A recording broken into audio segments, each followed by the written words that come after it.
sentiment now, isn't it, Orson?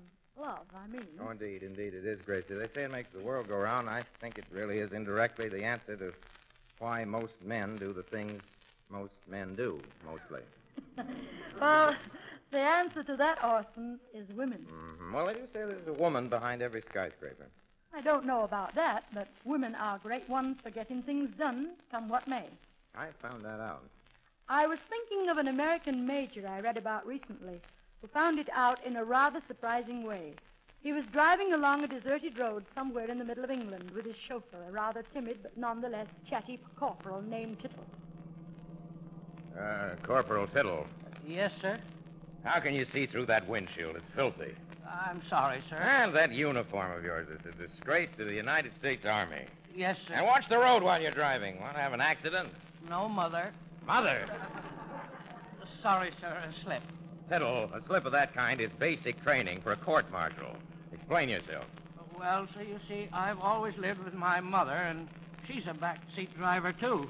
I do apologize. In that case, don't apologize. I understand. Oh, there are women in your life, too, sir? Yeah, just between us boys, I lived with a wife, 5 daughters, and a mother-in-law. Oh, you have had basic training, sir. Very basic. Fiddle, what's that unearthly noise? I thought I heard it once or twice before today. We've only got another 60 miles to go. 60 miles? In this deserted part of the country, it might as well be 600. You sure we have plenty of gas? Oh, yes, sir. I filled her up. We're right as rain. Fiddle. Oh, Fiddle. I knew there was something wrong. What's wrong? We've stopped, sir. That's obvious. I suggest we get started again. Drive on. Well, so you see, although I can drive anywhere in a car, I'm not much of a mechanic. What? Well, in fact, I'm no mechanic at all.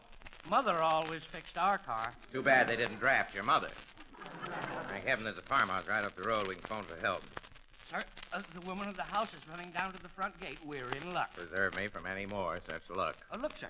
I told you we were in luck. The sign on the fence yonder says, Mechanic on Duty. That sign, Tittle, is undoubtedly an ironic reminder of pre-war days. Hey, dear. Well, I am glad to see a couple of able-bodied soldiers. She means you, sir. Oh, I thank you. What's that? You know, I'm proper worried, I am. There's no time to lose. Well, after it, Tittle, remember, whatever it is, I'm right behind you. I'm sure I don't know what I'd have done if you two hadn't have come along. Oh, exactly what's wrong, madam? Well, everything's wrong. That's what's wrong. Just follow me in and take care the door doesn't slam on you. There. It's over in that corner behind the sofa. Just you look. Exactly what is behind that sofa? Dust. Dust. Well, now, see here, my good woman. We want to see the mechanic. If the two of you make yourselves useful, I'll say you get your mechanic. If you don't, well, you'll just have to whistle. Oh, well, we're in a great hurry. Hurry, is it? It's me that's in a great hurry with my youngest one of 5 sons coming home on a furlough. Oh, that's very nice, and we've madam. got no spring cleaning finished at all. Here, come on, lend me a hand with that sofa, you two. Just one moment. Hey, Shorty, put on this apron before we roll up the rug. Really, madam, I'm afraid I must ask you to... Now, keep quiet and heave to, babyface. Babyface? Are you referring to me, madam? I'll have you know that I'm Hey, grab hold of here and let Shorty take the other end. I think it already looks spick and span, as Mother always said. No, none of that. Any baby can see this place needs a scrubbing. Yes, even I can see that. I could write my name on the windows. Don't you be showing off your education.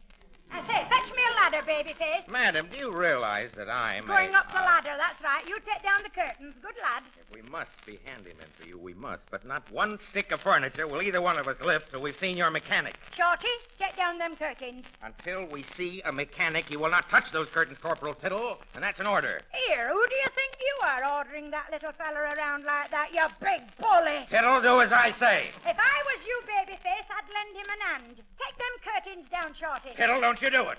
No, all this kind of makes me homesick for Mother. You can't seem to realize, madam, that I am a major. I bet you're one of them from the Major family in Kensington. Every one of them's potty. I've had enough.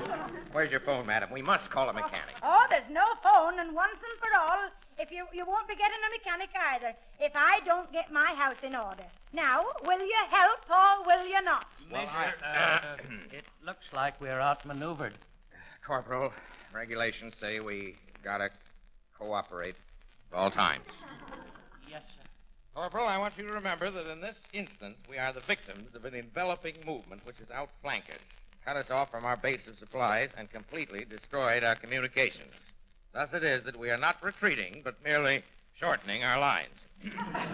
Madam, where do you want this, whatever it is, thing here? Well, it's my grandmother's whatnot, and I'll thank you to handle it with care. Now, all together, boys, it won't take no time at all.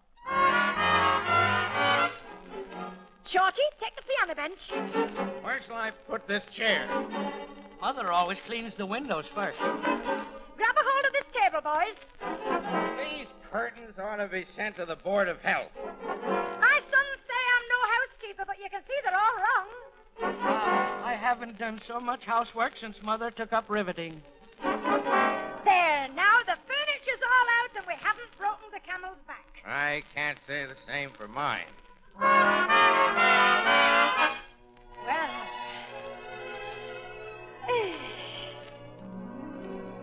Well, now, I'd like to thank you, gentlemen. I never would have gotten through the afternoon if you two hadn't stayed to help me. And, madam, don't think it hasn't been charming, because it hasn't. Will you please call the mechanic at once?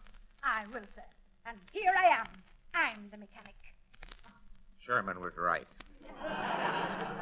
Did he tell you I was the mechanic? Well, come on and just lead me to your sick automobile. Fiddle.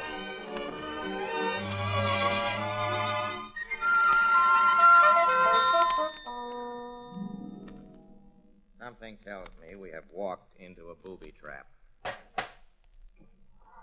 There you are, sir. All ready? Yes, and no charge at all. All done for nothing. Thanks for nothing.